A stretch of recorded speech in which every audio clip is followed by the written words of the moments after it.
Hello guys and welcome back to our channel. I'm Sarah Kate. I'm Stuart. And today we are going to be talking about Little Tavern. This is a nice little 3 to 5 player game from Repos. Let's have a look. We have set this game up for a 3-player game. The idea of the game is to attract patrons onto our tables. These are tables in our tavern to tip us the most money as per the score sheet. So following this player aid, we've got the different types that also have different symbols. So the symbols and colours, whichever is best for you guys. In brackets, we've got how many are in the deck of each one. So elves, there is the most of. Each elf round your table will tip 1, including themselves. So if we're looking to get elves, we need to get a lot of elves round one table. We've got the dwarves, who will tip for different clans at their table, so they all need to be different to score the dwarves best. The romantics will tip 4 if at least one other romantic is at their table, so you need 2 romantics at your table to actually score anything. The goblins, they don't tip, they're a bit stingy, but except for Billy, who there's only one of in the deck, but he will, if you get him out, he will tip 4 for every other goblin at the table, including himself. So goblins won't tip anything unless you get this one. So sometimes you might pick on a player to get all the goblins around the table, and all of a sudden they've got Billy, and they're in the points, or in the money. Witches are going to tip 2 plus 1 for every other witch in the tavern. So that's, a tavern is all the players. And then we've got nobles. They start by tipping 5, but then for each noble that comes out, we're going to take 1 off that score. So 5 will become 4, 3, 2, 1, etc. And then we have some adventurers. They will just tip the number as shown on the card. I think the numbers range between 2 and 6. So for my first go, I'm going to pick up a patron, which is a dwarf.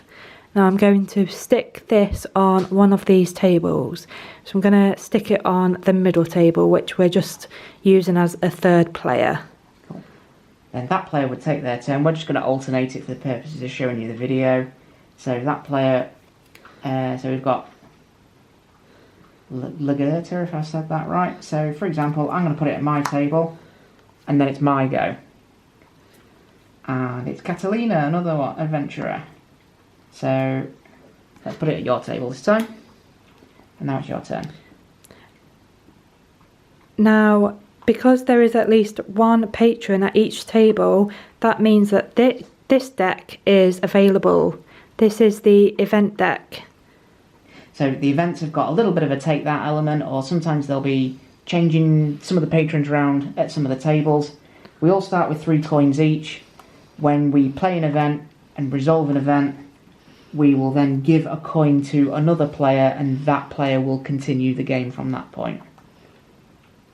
But right, now it's my turn. I'm just going to pick up another patron, which is another dwarf, which I'm going to put on the middle person's table. Yeah, so that's bad for them, because dwarves, you only really want 1 dwarf at a table, but obviously sometimes part of the game is to try and load your opponents up with people they don't want. If you want to do the middle one this time. Oh yes. We'll alternate it. Let's do an event for the middle person. So that is draw a character, replace a character at your table with them.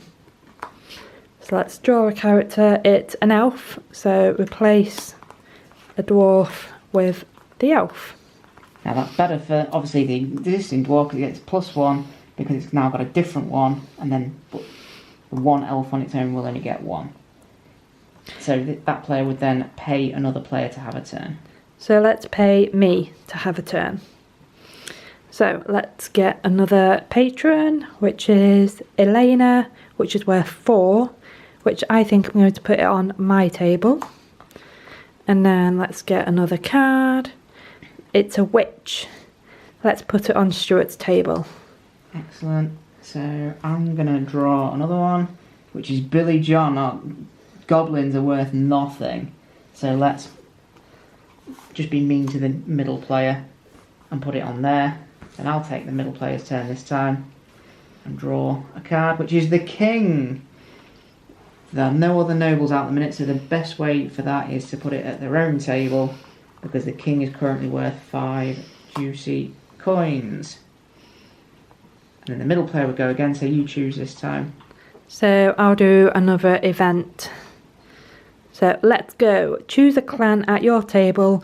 Each player must discard a character from this clan if possible. So it's either... Oh, it doesn't really matter. Let's do the goblin. Because he's worth 0 at the minute. He's generating a point for the dwarf, but he is worth 0 as an own, so we may as well go. And then I need to give someone a coin, so let's give Stuart a coin. Okay. Then I'll draw the prince, which will then lower the value of some of these, but these still pretty decent, so I'll take that.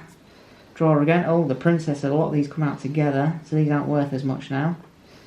So let's put it back to the middle one. You draw for the middle one this time. So let's do another card, which is another goblin. No, it's an elf, sorry. Let's put the elf on your table, Yeah, it's Stuart. not worth a great deal for me. Although my table's full, obviously I'm still going to go because somebody was still placed at my table. It's a witch. So she can go at your table. Well, the other 2 tables are full. The round will end when all the tables are full. It is your turn. So let's end the round by getting an elf on my table. So now we're going to move to scoring. So we're going to move on to scoring, following the little scorecard. The adventurer round my table has a value of 3. The witch has 2 plus 1 for any other witches. So there is one at Sarah Kate's table, so this one is worth 3 for a total of 6. The prince is worth 5 minus 1 for each other noble, which is another 3. Other 2, so they're worth 3 each. So 3, 6, 9. And the elf is only worth 1 because there's only one elf at the table. So that's a total of 10. I would take 10 whole coins out of my box. I've not got 25, so I haven't won yet. We'll move to the middle player. We've got Droff the dwarf is worth 1 for every different clan, including themselves. So 1, 2, 3. And then we already established that the nobles were worth 3 each, so 6, 9. And a single elf, that's 10 again. The middle player has not won. So okay, if you'd like to score yours for your turn. So I've got 2 adventurers worth 4 and 3, so that is 7. The elf is worth 1 because it's on its own, and then the witch, is that worth 3? Yes, it is, yeah. So 7, 8, 11. 11, so you get 11. And I've got 4 more. So nobody's achieved 25 yet. We'd clear the tables and we'd play again until somebody had got 25 or more. So what did you think to Little Tavern? I really enjoy it. It is a very nice 3 to 5 player game. The artwork is amazing on all the cards. Yeah, really enjoy it. Excellent. It's quite bright and colourful, and it appeals to you if you've got that sort of background, or you enjoy the sort of almost like Dungeons and Dragons-y sort of theme, or, you know, monsters and adventurers, that sort of thing. In a tavern as well. Yeah, so they're all drinking together in a tavern. Nobody likes the goblins, they're not worth anything unless the top goblin himself comes out. Billy. But it is quite a nice, it's a nice little game. What would you give it out of 10? I think I would give it a 7.5 out of 10. I think it is a very nice 3-player game, but you do need like more players to make it worthwhile, like between 3 to 5 players. Yeah, I'd agree. I think I'd give it the same score, 7.5 out of 10 from me as well. Tell us what you think of Little Tavern if you've already played it, or if you fancy a go at it, let us know. You can get Little Taverns on the Clownfish Games website. The link will be in the description below. So please check it out and have a look. Thank you for watching our video. If you do like some of the other content we do, please watch that. Like and subscribe, and check out our other socials as well. We've got Facebook, Instagram, obviously YouTube, and we're on Discord as well. And we'll see you next time. Thank you very much. See you later. Bye bye.